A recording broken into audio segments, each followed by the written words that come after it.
Este podcast é produzido pelo Correio Brasiliense. Em outros momentos também, essa questão do Cuca sempre foi levantada. Não com a mesma veemência de agora. Sim, claro. No Corinthians. A gente estava esperando o quê? Estava esperando ele chegar na seleção brasileira para falar sobre isso. Queria contar nesse caso, inclusive, a informação. Isso não é nem opinião, né? Que dentro da CBF tem uma certa rejeição por causa desse caso. E agora com essa passagem de 7 dias pelo Corinthians ficou muito mais forte.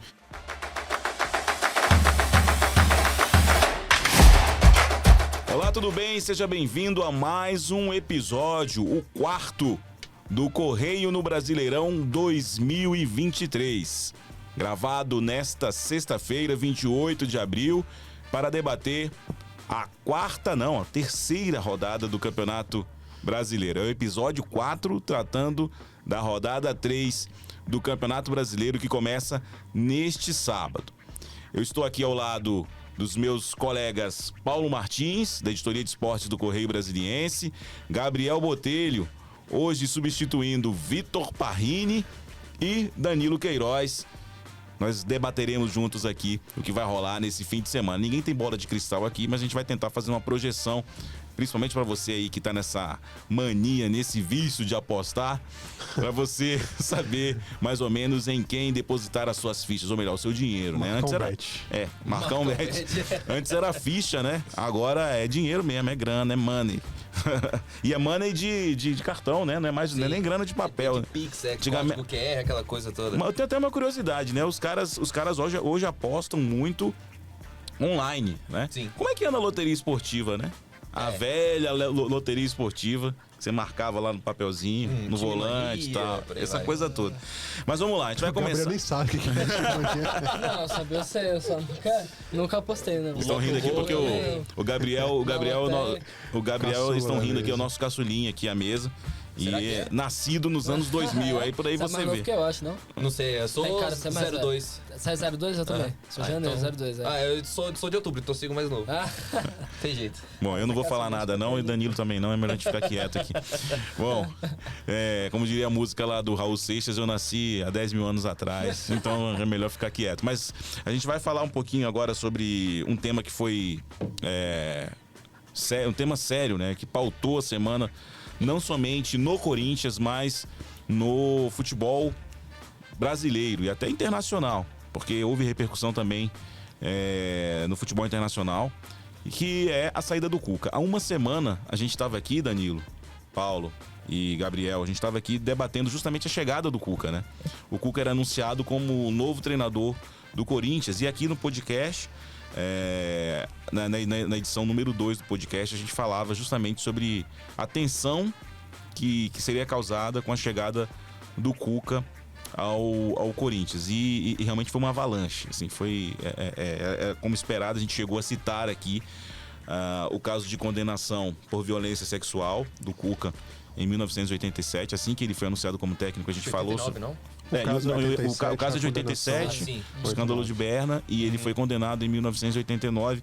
A gente citou aqui, o Cuca ainda não havia sido apresentado pelo Corinthians, não havia comentado ainda o assunto, mas a gente já notava nas redes sociais, que são um dos termômetros hoje dos debates, a gente já notava que aquilo ali não terminaria bem, como de fato não terminou. O Cuca não terminou no sentido, no lado do Cuca, né? Para o Corinthians terminou sendo positivo o recado dado ao futebol, apesar do erro da diretoria na escolha do treinador. Então é muito complexo esse debate, mas a verdade é que o Cuca passou 2 jogos apenas no cargo, repetindo um pouco o Leovigildo Júnior, o Júnior Capacete, hoje comentarista da TV Globo, que também teve uma passagem relâmpago pelo Corinthians, não por esse motivo, mas por questões de que naquela época realmente o trabalho não vingou, o trabalho do Júnior lá no Corinthians. O Cuca é outra história, comandou o time na derrota para o Goiás por 3-1, depois na vitória na classificação do Corinthians contra o Remo, nos pênaltis, na Copa do Brasil, e logo após a partida o Cuca pediu para sair, segundo ele, um pedido da família. Mas ficam muitos debates a respeito da passagem do Cuca pelo Corinthians, e uma delas eu quero colocar para vocês é a seguinte: será que finalmente o futebol vai aprender com essa passagem do Cuca pelo cargo. E o aprender é pelo seguinte: rola muito no futebol ainda o vai que cola, sabe? O dirigente, o presidente, o diretor de futebol, seja lá quem for, sabe da existência de um problema, mas ele insiste em apostar naquela contratação, insiste em brigar com o mundo, insiste em expor a marca do clube a certos riscos. Então a gente tem, por exemplo, o caso do Santos. O Santos tentou contratar o Robinho, se eu não estou enganado, em 2020. 2020 tentou contratar, repatriar o Robinho, um ídolo. Isso aí não se discute. O rei das pedaladas, seria o novo Pelé, aquela coisa toda. E o Robinho voltaria ao Santos paralelamente a um processo que estava correndo na Itália de violência sexual. E aí a opinião pública caiu matando, teve aquele debate grande a respeito disso, e o Corinthians desistiu da contratação. O Santos desistiu da contratação naquela época. A gente teve recentemente também uma polêmica no Flamengo, com o Eric Pulgar, que é um volante, chegou no clube com um currículo também de polêmicas, entre elas um acidente automobilístico, entre eles uma denúncia também de violência sexual, mas o Pulgar continua lá no Flamengo. E aí a gente teve outros casos, a gente teve um presidente da CBF impeachmentado recentemente por causa de assédio moral e assédio sexual. O Rogério Caboclo foi destituído da presidência da CBF. E a gente pode citar outros casos. O Daniel Alves está preso nesse momento. Sim. Em Barcelona, na Catalunha, também pelo mesmo motivo. Ele é acusado, ainda está correndo o processo, né? Ele é acusado de estupro aí na virada do ano, em uma boate, uma discoteca lá da Catalunha. Então a minha pergunta para vocês será que agora, finalmente, os clubes ditos profissionais do futebol brasileiro aprendem com essa narrativa, com esse problema do Cuca nessa semana, ou vão continuar apostando no vai que cola? Falta muito ainda aprenderem. A gente vê esse caso do Cuca agora, a gente tem até que fazer um meia-culpa enquanto jornalista também. Eu não tenho assim tanto tempo de carreira, mas eu tava puxando na memória quantas vezes a gente falou sobre essa condenação do Cuca quando era contratado por algum clube. Eu lembro o caso do Atlético Mineiro, dessa passagem mais recente dele, que ele chegou também com protesto da torcida, principalmente da ala feminina. Agora no Corinthians, que foi mais forte, que o time feminino, inclusive, entrou nisso. Mas quantas vezes a gente discutiu isso enquanto jornalista, colocou na mesa essa situação, sendo que ele passou pelo Palmeiras, foi campeão brasileiro pelo Palmeiras, passou pelo Flamengo, pelo São Paulo, Santos, pelo Botafogo também, durante muito tempo lá no 2007, 2008. Quantas vezes a gente colocou esse debate à mesa? A gente tá, então, enquanto jornalista, a gente falhou também nessa questão. Sim. Não é só o clube. O clube ele já está enraizado. A gente está com o Marcinho empregado no América Mineiro. Marcinho que... O lateral, né? O lateral tem 10 dias. Né? Ex-Botafogo. Tem 10 dias que acabou de ser condenado pela morte dos 2 professores que ele atropelou no Rio de Janeiro no final de 2020. Ele tá na Série A, né? Tá na Série A, tá empregado. Assim que ele saiu do Botafogo, ele foi pro Atlético Paranaense. Ele passou por um outro time que me fugiu a memória, mas está no América Mineiro agora. Teve também um princípio de protesto lá, mas não adiantou nada. O clube ele ainda vê muito... É bom a gente lembrar, inclusive, que o Cuca foi contratado para comentar a Copa do Mundo em 2018 na Rússia. Ele foi comentarista e também foi, em tese, seria mais uma oportunidade de debater esse assunto. Não que ele não tenha sido nunca debatido o Atlético Mineiro, como você lembrou, na chegada dele em Minas Gerais, houve essa recordação. E em outros momentos também essa questão do Cuca sempre foi levantada. Não com a mesma veemência de agora. Sim, claro. No Corinthians. A gente estava esperando o quê? Estava esperando ele chegar na seleção brasileira para falar sobre isso. Queria contar nesse caso, inclusive, a informação. Isso não é nem opinião, né? Que dentro da CBF tem uma certa rejeição por causa desse caso. E agora com essa passagem de 7 dias pelo Corinthians ficou muito mais forte. Enfim, a gente tava esperando o quê pra botar isso na mesa e falar? Eu tinha falado, inclusive no nosso último podcast eu tinha falado aqui, né? A gente tava conversando, eu falei assim, tem informação da CBF de que o Cuca era sim um nome especulado pra sucessão do Tite, mas pesava sempre contra ele essa história, que lá dentro da CBF eles sabiam obviamente, do escândalo de Berna. Enfim, só finalizando rapidinho, vai continuar igual, os clubes ainda vão demorar muito para aprenderem com os próprios erros. A gente vê casos recorrentes, recorrente, claro. A gente vê acontecer direto. Tem o Marcinho agora no América Mineiro. Eu não vou nem falar do caso do Zago, não, porque se eu não me engano, ele realmente pagou pelo crime que ele cometeu de racismo. Ele teve alguma coisa paga em relação a isso aí, não é o caso nem do Marcinho, que foi condenado agora, e nem do Cuca, que já a pena até prescreveu. Mas igual ele foi criticado na chegada ao Coritiba também. Não, enfim, ele foi criticado, teve protesto contra ele, mas ele tem esse detalhe. O Zago é o Antônio Carlos Zago, ex-zagueiro do Palmeiras, ex-zagueiro do próprio Corinthians, da Seleção Brasileira de São Paulo, que acaba de assumir o Coritiba. E ele teve um problema de episódio de racismo quando ele ainda era jogador com o Geovânio. Repercutiu bastante a época e foi muito lembrado agora que ele foi contratado no Curitiba para assumir o time do Curitiba. Podem prosseguir. O caso dele ainda é um pouco diferente porque ele meio que pagou por esse crime. Ele teve eu tava lendo essa semana que a gente ia produzir até uma matéria, né? Ele teve alguma parte dessa pena dele paga, enfim. O Cuca e o Marcinho não é o caso, mas o futebol ainda vai demorar muito para aprender isso. A gente tá vendo caso recorrente e infelizmente o futebol ainda vê muito mais o aspecto de resultado, de desempenho esportivo em relação a essas coisas. Isso vai demorar muito tempo ainda para mudar. Com certeza. E isso, sobretudo, porque no Brasil não há nada mais cultural que o futebol. E para você montar uma cultura dentro de uma outra maior, é algo que exige um pouco mais de tempo, um pouco mais de adaptação. É complicado, é lamentável e a gente vai seguir lamentando, claro que eu concordo também com essa sua linha, Danilo, de ter dito que foi um erro do jornalismo também não ter citado tanto, mas é porque justamente isso tá mais em pauta. E a questão da cultura, para ela mudar, vai exigir um pouco mais de tempo. Para casos como o Robinho seja mais aceitos, do próprio Marcinho, que a gente citou agora, do Cuca, que inclusive, pessoalmente, pelo nível técnico, não pela pessoa, era um nome entre os disponíveis no mercado que eu tinha como favorito para assumir a seleção brasileira. Acho que a seleção brasileira, ela funcionaria bem na mão do Cuca.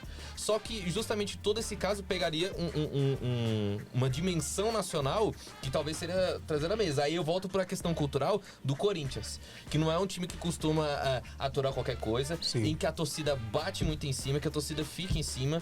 A torcida do Corinthians não aceita qualquer coisa de graça, é influente. Recentemente a gente, inclusive, teve um outro caso, não tendo a ver com essas questões criminais, mas da influência da torcida corintiana, que inclusive, pelo menos por essa influência, vale aplaudir a torcida do Corinthians, que foi na saída do Roberto de Andrade. Foi muito por uma pressão da torcida e a diretoria não acata isso. Ou seja, a gente ainda vive dentro das várias subculturas do futebol uma força e uma palavra única muito forte das diretorias, e que isso é o que vale. Porque o caso do Pulgar foi citado agora, mas enquanto esse escândalo do Cuca rolou, ninguém falou. E tá no Flamengo, que é o time de maior torcida no país. Ninguém falou nada até então. Eu quero até colocar... Você pode concluir. Não, sim. Eu quero até colocar um outro ponto, que a gente olha hoje muito para o Cuca. Mas vamos lá. Olha para o Cuca e tem que olhar mesmo, tá? Não tô ponderando, passando pano, nada disso. Não é nada disso. Mas a gente tem que olhar os outros episódios que acontecem debaixo dos nossos olhos e que não são citados. O Dudu foi para o futebol do Catar por um problema de violência. Isso é um fato. Foi reportado à época. Hoje ele é ídolo do Palmeiras.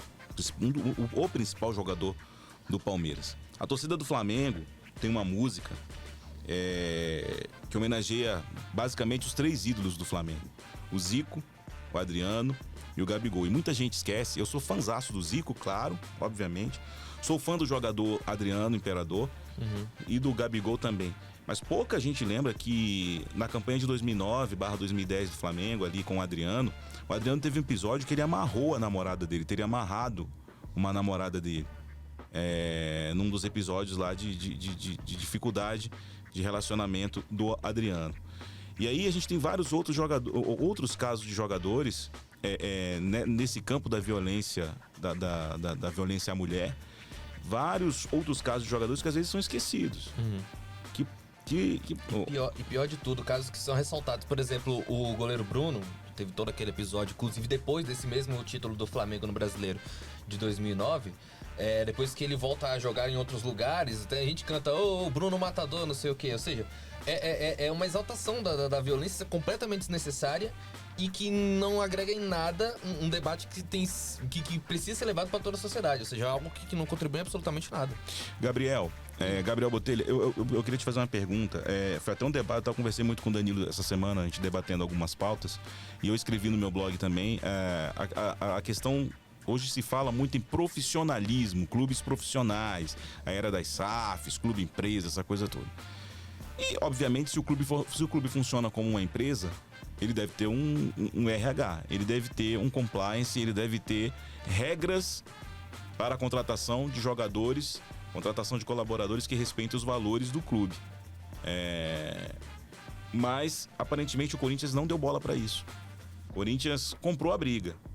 Esqueceu que é o clube da democracia, esqueceu que é o clube de lutas sociais. Melhor, demorou uma semana para lembrar isso, né? É um clube de lutas sociais como a Direta Já. É um clube que tem o slogan Respeitem as Minas. O Corinthians hoje é o principal time de futebol feminino do país. Nada disso foi levado em conta na hora da contratação. A minha pergunta para você você acha que chegou a hora dos clubes também se preocuparem com isso, com respeito aos valores do clube na hora das contratações? Então, eu tava esperando vocês terminarem de falar só pra eu dar o meu posicionamento, né?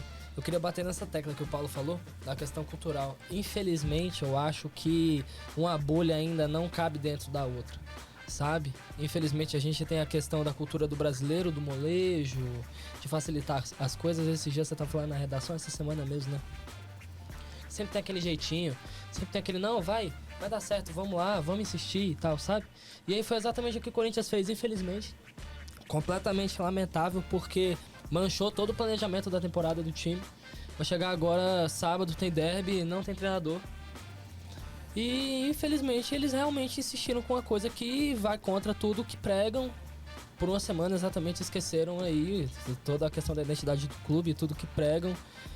E agora vai ser correr atrás do prejuízo, porque, na minha visão, também não fazia diferença entender que o Lázaro não daria conta antes do jogo com o Argentino Júnior. Porque não ia dar, antes ou depois, independente de ganhar, ele ia continuar sem qualificação para treinar o Corinthians. Então, que fossem atrás, por exemplo, do Dorival, que ainda estava livre no mercado. Podia ter dado tempo, podia ter ido atrás por 2 dias, não foram atrás do Dorival. E agora pagaram o preço. A questão eu enxergo também com uma bola de neve, né? Porque você também tinha falado da questão do Atlético Mineiro, a passagem dele agora, né, a mais recente. O povo bateu um pouco nessa tecla. O povo já se mobilizou um pouquinho, mais do que antes, né? E aí, enfim, o Cuca mesmo, ele podia ter cuidado disso um pouco lá atrás, quem sabe? Pra poder evitar toda essa questão, pra poder evitar todo esse burburinho. Mas acredito que vai demorar. Assim, é uma coisa inestimável. O futebol brasileiro, principalmente, eu acho que não só o futebol, isso é uma coisa que transcende o futebol de diversas maneiras, né?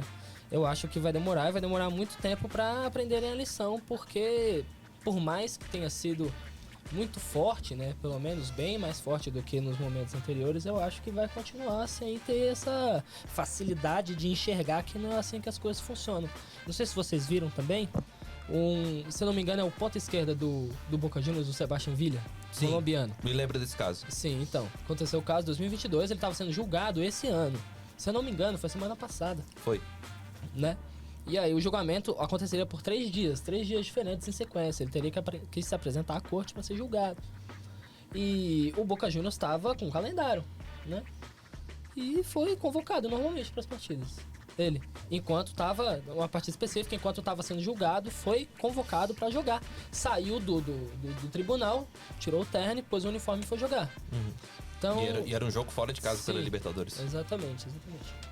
Um problema que transcende também o futebol brasileiro, né?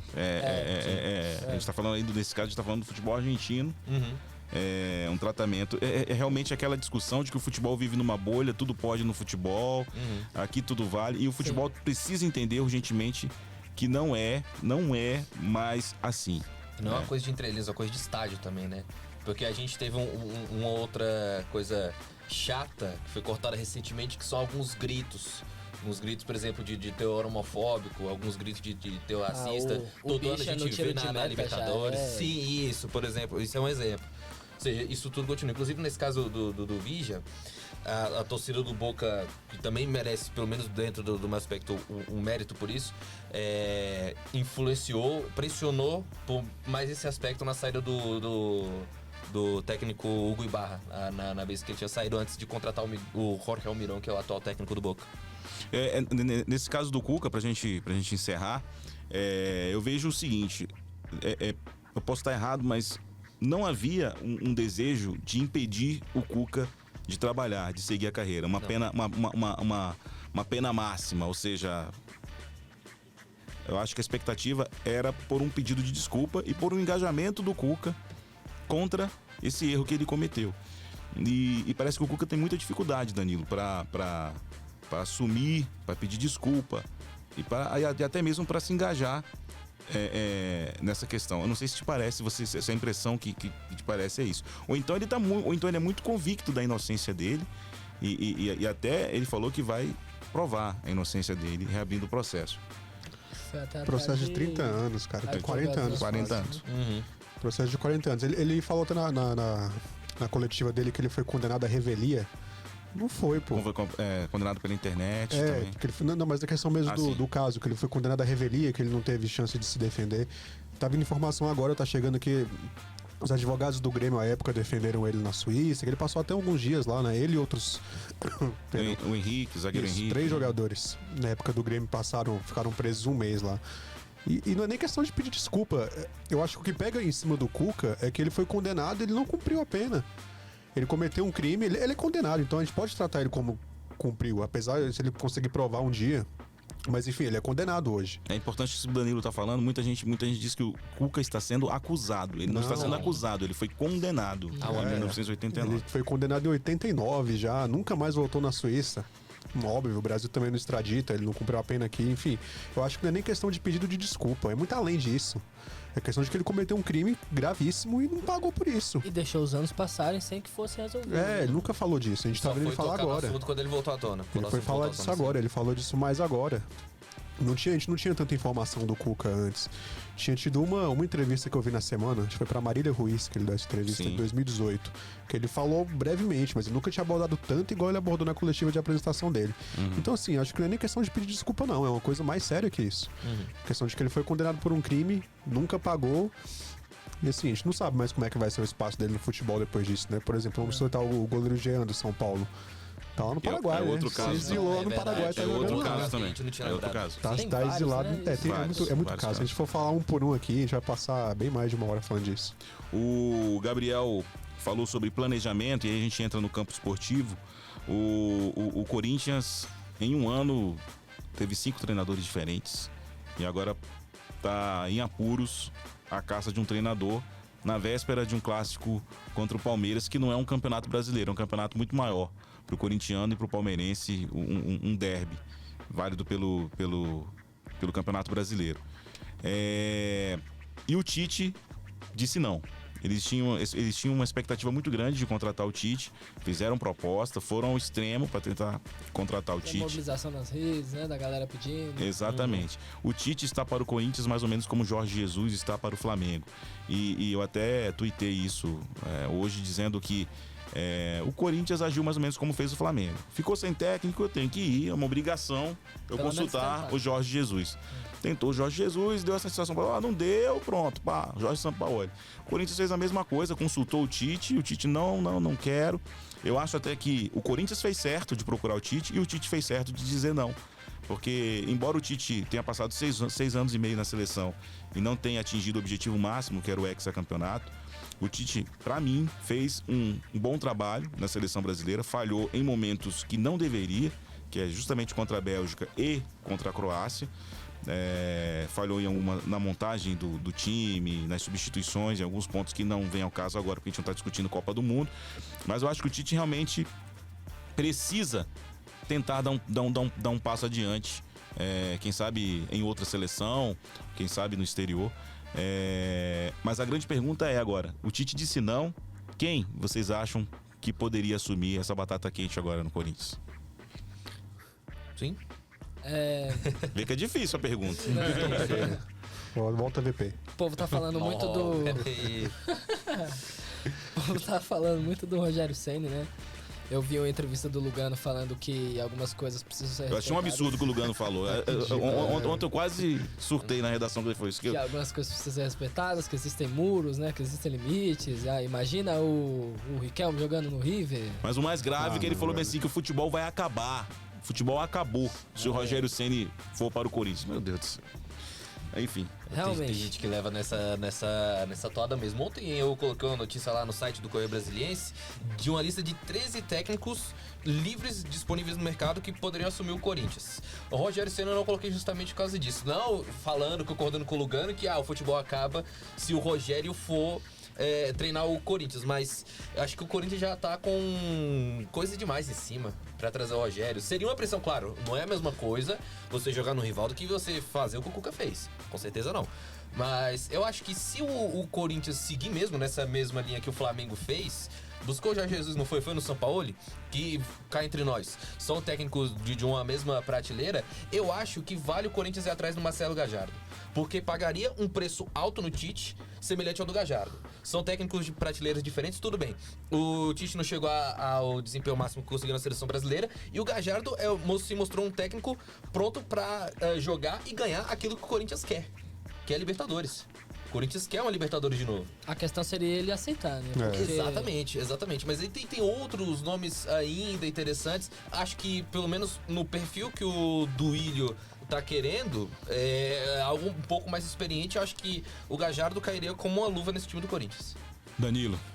A gente fica pensando nas opções disponíveis de treinador, né? Sim, deixa eu só colocar um parênteses aqui rapidamente, Danilo. Coloque. O Marcelo Bielsa, ele tá morando no Brasil e também tá livre no mercado. Foi um dos nomes que eu citei na lista. Tá morando no Brasil? Sim, tá em Porto Alegre. Há uma expectativa muito grande no Uruguai para que ele seja anunciado como novo técnico do Uruguai, que é comandado por um interino, né? Eu até se fosse o Uruguai, atrás do Tite, eu acho o Uruguai de hoje muito com a cara do que pensa o Tite. Não sei. Enfim, das opções disponíveis de treinadores que a gente tem no Brasil, até fora também, eu acho difícil o Corinthians conseguir um que se adeque ao que o Corinthians quer. O Ceni é um grande treinador, mas assim, o Paulo falou um ponto importante. Do jeito que o Corinthians está, essa última situação com o Cuca, vai ter uma ala da torcida que não vai gostar. Não precisa de mais alarde. É um absurdo isso, mas vai ter uma ala da torcida do Corinthians que não gostaria de ter o Ceni como treinador.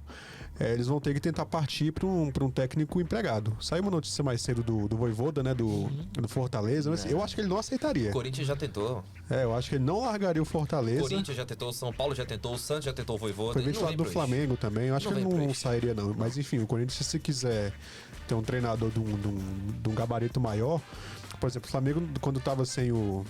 Quem foi que saiu pro Dorival mesmo voltar? Fugiu aqui da memória? Paulo Souza. Paulo Souza, sim. Quando o Paulo Souza saiu, ele atacou um clube que estava com um treinador, que era o Dorival. O Dorival ainda não tinha esse cacife todo. Vamos concordar aqui que ele cresceu bastante quando ele ganhou agora a Copa do Brasil e Libertadores, né? Ele não tinha esse cacife todo que ele tem agora nessa chegada ao São Paulo. E pra mim, talvez seja esse o caminho do Corinthians. Quem? Eu não sei dizer. Aí é na cabeça lá do Duílio, de quem for contratar. E complica também na questão do calendário, porque o Corinthians está num momento bem crucial. Sim. Não é só o derby no sábado, mas também tem um jogo em casa contra o Independiente Del Valle pela Libertadores na terça. Sim. O Corinthians já perdeu ponto contra o Argentino Júnior. E o Independiente Del Valle é um time que, na teoria, era pra ser o mais chato e até era pra liderar o grupo na frente do Corinthians. Ou seja, já perdeu pontos e se cair na Sul-Americana, com o elenco e com o time que o Corinthians tem, seria um desastre. Se eu fosse o Corinthians, realmente é difícil. A seleção brasileira não consegue contratar um técnico.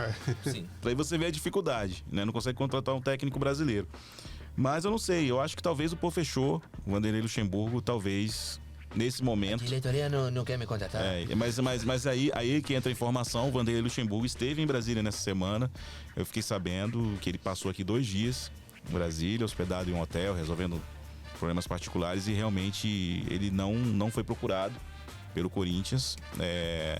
O Vanderlei Luxemburgo, o último título dele foi pelo Palmeiras, Campeonato Paulista, em cima do Corinthians, na decisão por pênaltis. E ele realmente disse que não foi procurado. Inclusive fez alguns comentários sobre o elenco do Corinthians, que aí é off. Mas, enfim, talvez o Vanderlei Luxemburgo, a essa altura, fosse uma solução. Tem uma história bonita no Corinthians, mas realmente é com a diretoria.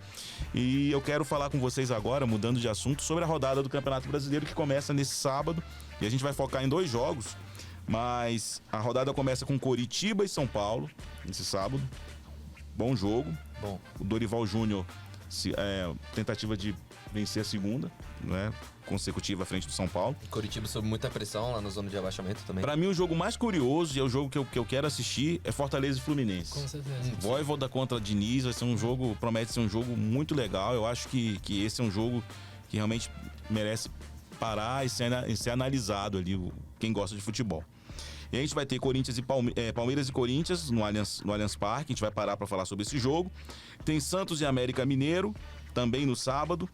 E, por fim, tem mais 2 jogos aqui. O Red Bull Bragantino enfrentando o Cruzeiro.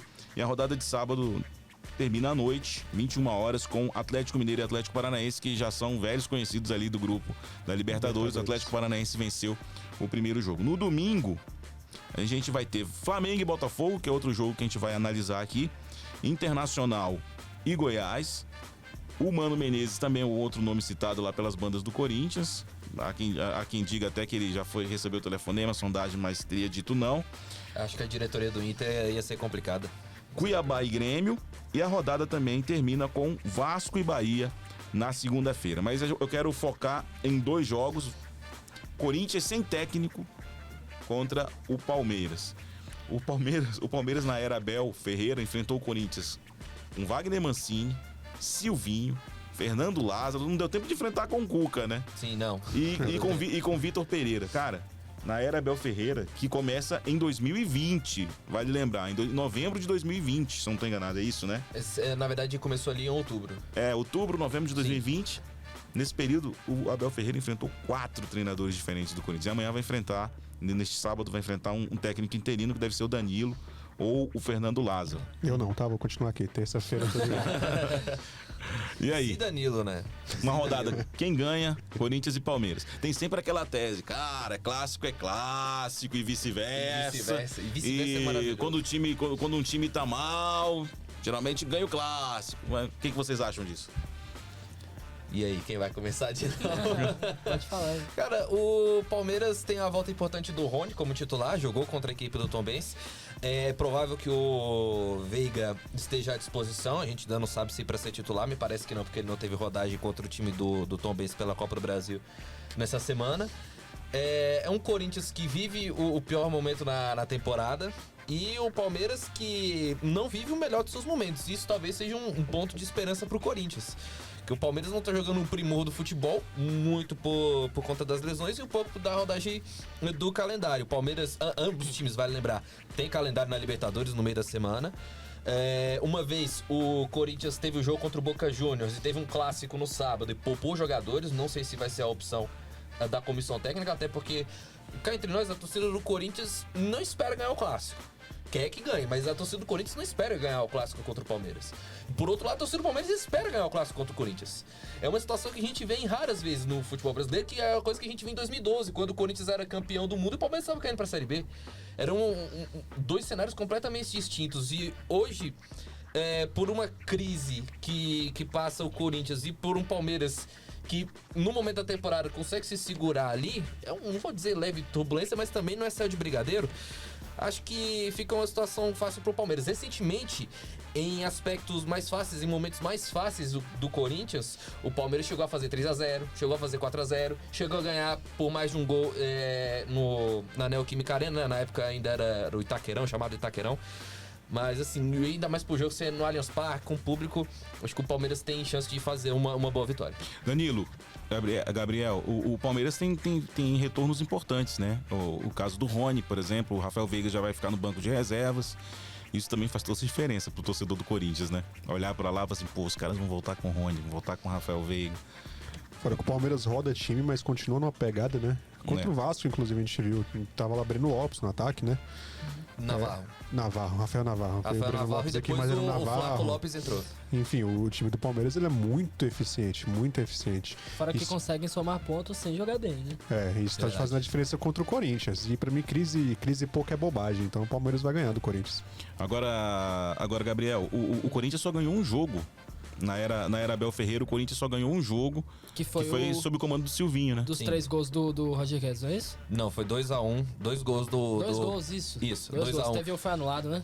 Isso, teve um que foi anulado. Foi 2x1, o jogo foi na Neoquímica Arena. 2 gols do Roger Guedes. Isso. Inclusive um golaço, que ele corta pra dentro e bate de direita. Maravilha.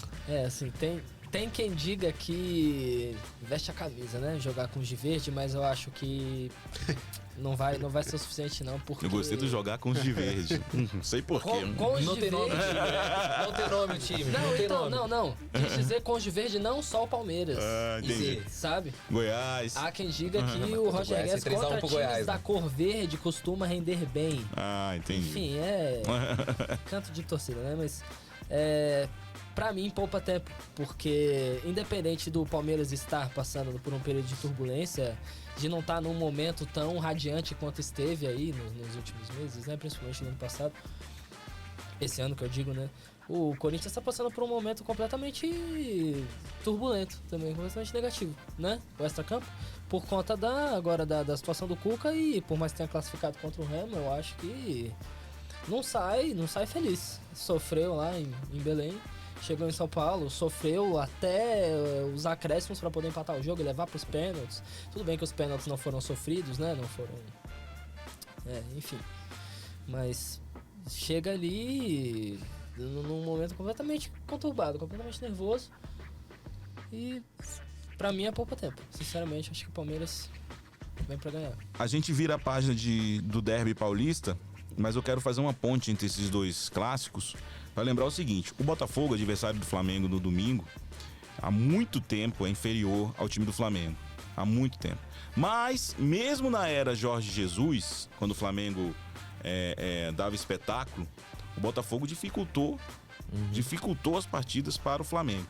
Teve um jogo no estádio Newton Santos, que o Lincoln fez o gol da vitória do Flamengo ali na marra.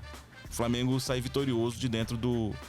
Outro episódio, no segundo turno do Brasileirão passado, gol de Vidal 1x0, o Botafogo jogou a melhor partida toda. O Botafogo ganhou aqui em Brasília. Ganhou no primeiro turno. Ganhou aqui em Brasília também. Acho que o Danilo estava cobrindo esse jogo. Aqui em Brasília, no ano passado, o Botafogo ganha a partida. Então isso serve um pouco de motivação para o Corinthians. Realmente clássico, a gente fica brincando aqui de clássico é clássico, mas realmente tem uma força da natureza ali que, por exemplo, o Real Madrid hoje é muito superior ao Barcelona. E o Barcelona chegou a golear o Real Madrid numa final de Supercopa da Espanha, lá na Arábia Saudita. Então realmente clássico, é muito esquisito. Pode o Palmeiras, a lógica é o Palmeiras até golear o Corinthians nesse clássico de sábado. Mas também não será surpreendente se a força da natureza num clássico aí o Corinthians vence o jogo dentro do Allianz Parque. Porque acontece, eu tô citando o caso do Botafogo, o Vasco venceu o Flamengo recentemente. O Vasco que está no início de trabalho, pegou um Flamengo também que estava numa remontagem, mas ganhou. Até certo ponto, para o torcedor flamenguista, é inadmissível perder para o Vasco nesse momento, porque só o banco de reservas do Flamengo seria um bom time titular para o Vasco. Danilo, sua impressão sobre Flamengo e Botafogo? Botafogo, você tava me colocando que o Botafogo está invicto a 11 jogos. Olha só, invicto a 11 jogos. E promessa de jogão no Maracanã, né? Taça Rio até o time do Correio ficaria invicto também, né?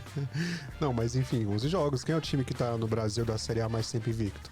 O Glorioso. É o Botafogo. São 11 jogos, 9 vitórias, 2 empates. Tem tudo pra ser um bom jogo. Você tava falando dos clássicos. O Palmeiras, eu acho que em São Paulo ele teve uma certa facilidade não, né? Mas ele conseguiu impor um domínio maior do que o Flamengo consegue fazer contra os rivais no Rio de Janeiro desde que iniciou essa era lá em Vitoriosa em 2019. Estava citando que o Botafogo sempre faz clássico duro com o Flamengo, é verdade isso. O Botafogo costuma dificultar, mas normalmente perde, né? Teve um jogo em 2019, que eu vi no Maracanã também esse jogo, que foi um Flamengo 3, Botafogo 2. Que pra mim foi um dos jogos que o Flamengo começou a jogar bem no comando do Jesus em 2019. Foi a partir daí que o time engrenou. Venceu de 3-2, um jogo cheio de viradas e tal. Foi quando o Gerson também começou a jogar bola, que ele fez um gol naquele jogo lá. O Flamengo, ele tá nesse trabalho do São Paulo, ele já melhorou muito.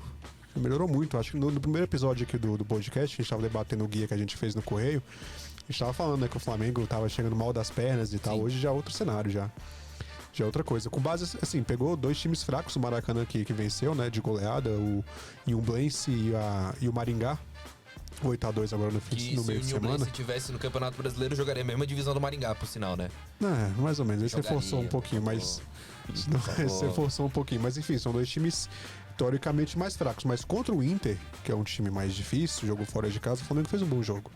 Joga no Maracanã, em tese tem a questão do mando de campo, que até vale no Rio de Janeiro, porque o Botafogo não joga muito no Maracanã. Embora o gramado de lá não esteja as mil maravilhas, mas enfim, vai ser um jogo bom.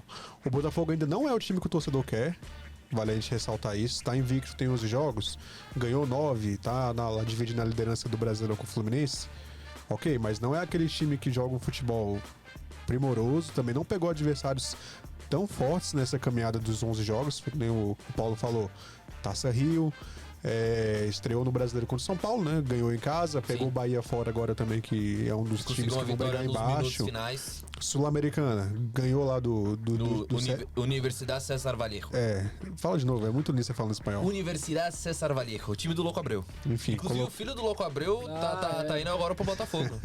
Enfim, aplicou 4-0 nesse jogo contra... Universidade César Vallejo. Enfim, não pegou os melhores times, né? Sim. E o Flamengo tá vindo numa toada, pra mim, de crescimento. Vai ser um jogo legal, mas pra mim o Flamengo vai manter a superioridade. Eu acho, Danilo, esse jogo bem ofetivo do Botafogo e o Flamengo tem que tomar cuidado com isso, porque... o Jorge Sampaoli, ele valoriza muito a posse de bola, eu acho que ele tá certíssimo nisso, essa questão de amar a bola, de querer a bola o tempo inteiro, eu acho muito bacana isso. Acho bacana também ele querer um time ofensivo, um time que jogou contra o Maringá, muito ofensivo. Mas o Flamengo ainda tem um problema que precisa ser tratado com cuidado para esse clássico. O Flamengo ainda tá errando muitos passes. E o Botafogo é um time programado para contra-atacar. Eles estão muito bem nisso. Eles acharam a fórmula do contra-ataque. Então, o Flamengo precisa tomar cuidado. E o Sampaoli, a torcida do Flamengo precisa entender o seguinte. O Sampaoli é capaz de golear o Flamengo por 4-0, como foi na última rodada do Campeonato Brasileiro de 2019. Mas tem dias que o time do Sampaoli é capaz de se desencontrar de um jeito, de se desarranjar de um jeito que aborrece o torcedor. Sim. Se eu não estou enganado, acho que o Santos foi eliminado com uma goleada no Campeonato Paulista. Pro Ituano. Não, ou alguém. Caiu na fase de grupos agora. Não. Na era Sampaoli. Na era Sampaoli, o Santos é eliminado, se eu não estou enganado, do Campeonato Paulista, depois vocês pesquisem aí. Sim. Ele é eliminado, ele toma uma goleada de um time do Campeonato Paulista quando ele comandava o Santos. E a torcida ficou muito aborrecida com aquele resultado. Então a torcida do Flamengo tem que estar preparado para isso. É meio que 8-80. Jorge Sampaoli. Ou ele é capaz de sair do Maracanã no domingo encantando a torcida, ou a torcida sair cuspindo marimbondos do Maracanã. Então é muito isso. Tem aquela partida célebre da Argentina contra a Croácia na Copa do Mundo lá, que a Croácia dá um vareio de bola na Argentina. Uma Argentina bagunçada, toda desordenada. Sim. Então tem disso. O time jogou muito bem realmente contra o Maringá, foi um ótimo treino. Mas essa partida do Botafogo é interessante porque o Botafogo é muito preparado para contra-atacar. A gente encerra Flamengo e Botafogo. Alguém mais quer falar sobre Flamengo e Botafogo? Eu ia falar que o esquema do Sampaoli com 3 zagueiros agrada ao contra-ataque do Botafogo, né? E esses 11 jogos... Mas ele tem jogado... Ele até jogou com linha de 4, né? Na última... A linha de 4 é meio o Botafogo. É uma palavra da moda, né? É meio híbrido o sistema do Flamengo. Ayrton Lucas, acho que o Danilo que assistiu mais esse jogo... escreveu pro Correio Brasiliense a crônica do jogo. O Ayrton Lucas estava fazendo muita função de terceiro zagueiro ali, um tripé em determinados momentos do jogo. Então, assim, é muito, usando a palavra da moda, é muito híbrido o sistema do Flamengo, o sistema tático com o Sampaoli. Também jogou como ala, né? Ele sai, depois ele compõe. Ele tá invertendo, dependendo do adversário e do jogo. Nesse foi o Ayrton Lucas, nos outros jogos o lateral direito, o Wesley, né? Chegou também a fazer esse... Contra o Fluminense também jogou quase de ponta, né? Era outro trabalho, né? Ali era o Vitor Pereira ainda. Exato. O Fluminense é o líder do Campeonato Brasileiro e terá uma tarefa dificílima nesse fim de semana contra o Fortaleza. O Fortaleza é muito responsável pelo que eu vou dizer agora. O Danilo fez um levantamento da média de público. Danilo Queiroz fez um levantamento da média de público do Campeonato Brasileiro nesse início de Série A. E Danilo, é a melhor média desde 2012, né? Desde 2012. A gente excluiu os anos da pandemia, né? Que os estádios estavam fechados, 2020. E uma parte de 2021 teve uma média ali, mas eu nem levantei porque tinha restrição de público ainda. Mas com 2 rodadas, o Brasileirão desse ano tá com 25 mil de média. Ele tá batendo até 2019, que era o melhor ano dessa época, com 21. Eu não cheguei a levantar tudo, mas eu me atrevo a dizer que 2023 tem tudo para ser o Brasileirão, pelo menos, de gera de pontos corridos com maior média de público. Isso vai ser um debate que a gente vai ter pro fim do primeiro turno, quando vai estar consolidado. Mas em 2 rodadas a gente pode falar que começou muito bem já. E o Fortaleza, o Gabriel fora do ar, trazia algumas informações interessantes. Qual é a informação que você tem sobre Fortaleza para esse duelo com o Fluminense? Amanhã, dia 29, né, de abril, Exato. o Fortaleza completa 1 mês sem perder. E o Fortaleza tá ali na zona de classificação. Lógico que tá muito cedo ainda, mas tá na zona de classificação para Libertadores. Time comandado pelo Vojvoda. Exatamente. Bom treinador, excelente treinador, gosto muito dele. Isso ele não ganhou nenhum título, né? Acabou sem conseguir ganhar o Cearense, não ganhou a Copa do Nordeste, mas tá invicto. O São Paulo também ganha poucos títulos, Engraçado que foi lá no Flamengo. Isso passa um pouco despercebido. Eu tô zoando o São Paulo, mas Claro. obviamente ele foi campeão da Copa América pelo Chile, Sim, foi sim. campeão. Passa um pouco despercebido por não estar no eixo, né? Eu acredito. Sim, é claro. E ele é sempre pretendido, né? Mas aí Sim, acaba sim. passando. É um excelente nome. E faz bem. Concretizar um trabalho lá, eu acho que... Verdade. Né? Por isso que ele tá certo, por exemplo, de não assumir o nome como Corinthians. É verdade. Por falar no Fortaleza, por falar no Fluminense, são 2 dos 16 times classificados para as oitavas de final da Copa do Brasil. E dos 16 times, obviamente, oitavas de final, dos 16 times classificados, remanescentes na Copa do Brasil, 15 são da Série A. 15. Somente um da Série B, o Sport. A gente publicou uma matéria Vai estar na Série A ano que vem, só dizendo. É um time, Vai estar. O Sport já subiu. Eu tô falando que o time, Sport já subiu. É um time muito bom. O time do Sport tá jogando muito bem. Mas, então são 15 times da Série A, um time da Série B. E a gente publicou uma matéria no Correio Brasiliense mostrando que é a primeira vez desde 1996, primeira vez desde a Copa do Brasil de 1996, que essa fase, as oitavas de final, tem tantos times da Série A, 15. Ano passado, na edição passada, teve 14 times da Série A e essa tem 15, igualando o recorde de 1996, ano que o Palmeiras foi campeão, se não estou enganado. Foi o Cruzeiro, em cima do Palmeiras. Em cima do Palmeiras. Que era aquele Palmeiras que ganhou o Paulista com 102 gols e perde o Exato, Cruzeiro do na final. Vanderlei Luxemburgo, Isso. exatamente. Danilo, assustador esse dado, né? A Copa do Brasil que até um tempo atrás, até muito tempo atrás, em 2005, 2004, a Copa do Brasil teve como campeões Santo André em cima do Flamengo, o Paulista de Jundiaí em cima do Fluminense. A zebra morreu na Copa do Brasil, né? Eu tenho até uma opinião um pouco diferente da sua nisso. Eu gosto, eu prefiro que chegue mesmo os times grandes. É legal, óbvio, quando você chega um time de menor proporção, aparecendo no cenário. O Brasiliense fez isso em 2002, acabou perdendo. 15 de Campo Bom chegou à semifinal. 15 de Campo Bom. O Ipatinga também, o tempo desse, chegou lá nas fases mais agudas da Copa do Brasil. Vitória. Enfim, a Copa do Brasil ela é marcada por essas zebras, né? É por isso que a gente até sente falta. Mas assim, eu também gosto de quando chega muito time forte, de camisa pesada. Oitavas de final, a gente tá numa fase ainda bem inicial da Copa do Brasil, mas já vai estar repleta de jogo bom. O sorteio vai ser terça-feira, 13 horas. Vai ser impossível fugir de adversário forte. Sim, exatamente. E assim, eu gosto desse tipo de jogo, né? Óbvio que é um pouco negativo a gente ver que os times menores não conseguem mais chegar, mas a gente vai ter que começar a acostumar, porque a Copa do Brasil agora é isso aí. Quanto mais a Copa do Brasil fica mais milionária, vai subir na premiação, os times maiores vão dando mais importância. E aí acontece isso, né? O Flamengo vai lá e aplica 8-2 no Maringá depois de ter perdido 2-0 no jogo de ida. A gente está encerrando o nosso debate sobre o Campeonato Brasileiro masculino, porque a gente vai passar para o feminino. Temos representante na primeira divisão, na elite. Eu quero só colocar um detalhe interessante aqui. Eu já conversei várias vezes com o Danilo sobre isso. Parece que ser técnico de futebol e ser técnico de futebol campeão do Campeonato Brasileiro parece que é um castigo, né? Por que eu estou dizendo isso? Abel Ferreira, técnico do Palmeiras, é o único técnico campeão brasileiro empregado na Série A do Campeonato Brasileiro. Pode ser que o Corinthians, nas próximas horas, sei lá, contrate o Vanderlei Luxemburgo, por exemplo, que é um dos maiores vencedores, se não o maior vencedor. Aí tem sempre aquela divergência, se você contar de 71 para frente ou se você contar de 59 em diante. Aí você tem diferentes levantamentos de quem é o técnico mais vitorioso.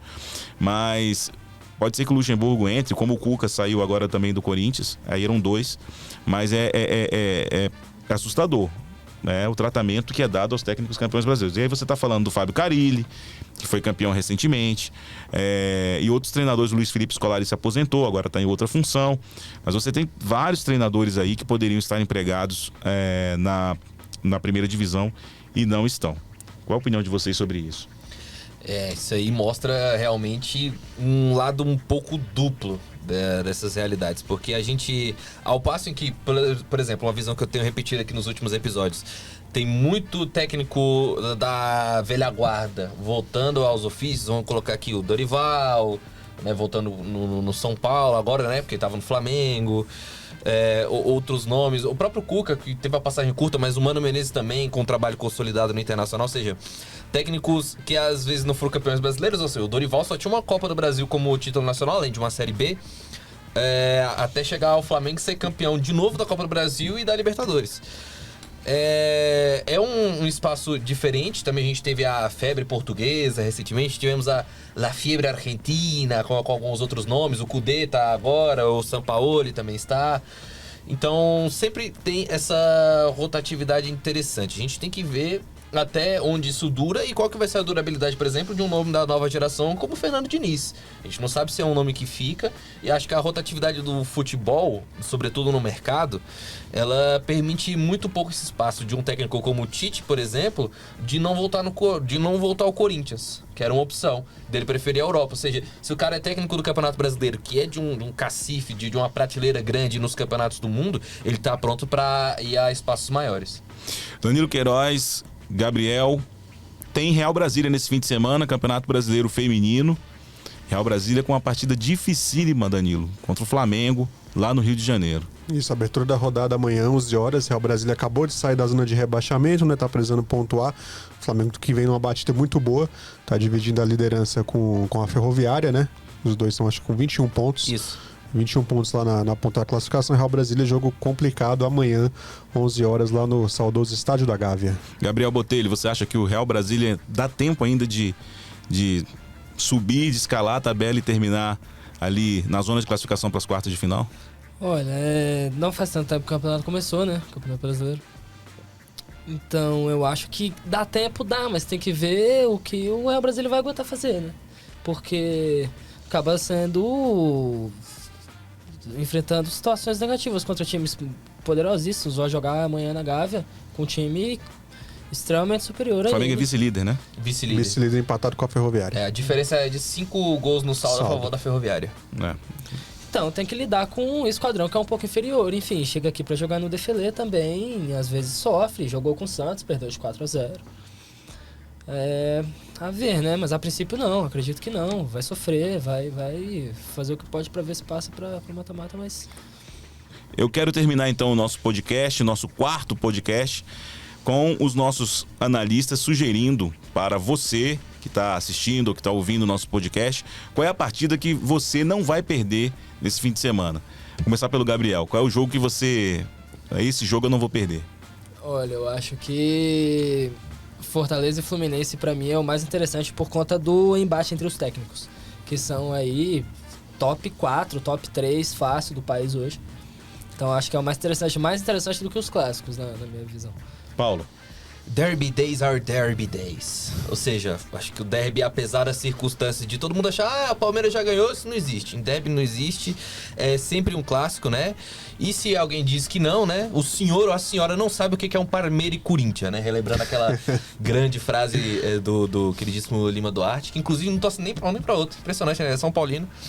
Mas ele teve essa frase que falou sobre o futebol brasileiro. Acho que o jogo imperdível da rodada, sem dúvida, é o derby. E você, Danilo Queiroz? É o que a gente estava falando, né? Não tem como fugir muito de 3 jogos da rodada. Fluminense e Fortaleza, Palmeiras e Corinthians, Flamengo e Botafogo. E só passando a régua rapidinho, tem 2 jogos também aqui na cidade que não dá pra perder. Que é no domingo, 3 horas, tem Minas Brasília e Crespon, na Série A2. E 3h30, esse jogo é no Tefelê. E no JK, no Paranoá, ingresso lá mediante a 1 quilo de alimento não perecível. Tem Capital e Ceilândia decidindo vaga no mata-mata da A3. O Capital venceu 4-1, o primeiro jogo tá em vantagem. Eu fico com Flamengo e Botafogo. Flamengo e Botafogo vai ser o jogo que eu vou ter uma curiosidade muito grande de assistir. O Jorge Sampaoli contra esse time que, pra mim, do Botafogo, tá se encontrando e é programado para contra-atacar. Bom, cada um falou um, né? Eu acho que é que é esse jogo. Eu agradeço a você, então, por ter acompanhado o podcast número 4 do Correio Brasiliense. A gente volta na semana que vem já falando dos resultados da rodada. Será que o Fluminense vai manter 100% de aproveitamento? E o Botafogo? Vai ter gás para acompanhar o Fluminense ali na liderança? A gente vai saber disso na próxima semana. Inclusive, eu espero, torcedores corintianos, sabendo quem é o novo técnico da Fiel, o novo técnico alvinegro para o restante da temporada. Um forte abraço. Alguém quer fazer mais uma consideração ou não? Eu ia falar o toque me voe, eu quero falar no final. Então tá bom. Mas tem que lembrar dos créditos também, né, mano? É verdade, a produção tá me lembrando aqui. Então a gente teve produção hoje de Caetano Mota nos trabalhos técnicos, Benjamin Figueiredo na edição e também o Nicolas Tavares. Eu tava falando que o Nicolas Tavares tem nome de figurão da CBN. Mas é isso. O Arthur. Na edição também estão me lembrando aqui o Arthur. É sempre legal dar o crédito. Ninguém faz nada sozinho. Nós somos 4 aqui debatendo, mas por trás aqui, cara, tem muita gente trabalhando para que esse podcast funcione e pegue aí, que agrade você. Que seja apenas mais um. Ninguém aqui tá querendo que você nos dê audiência de recorde, likes, quebrando tudo, mas a gente quer ser... até quer, né? Mas na verdade a gente quer que você tenha mais uma forma de pensar, de discutir o futebol, e é isso que a gente tem tentado passar para você aqui no podcast do Correio Brasiliense, tá bom? Mais uma vez, muito obrigado, um abraço. Corta aqui pra mim. Toque me voe. Toco e me voe. Forte abraço, valeu, galera.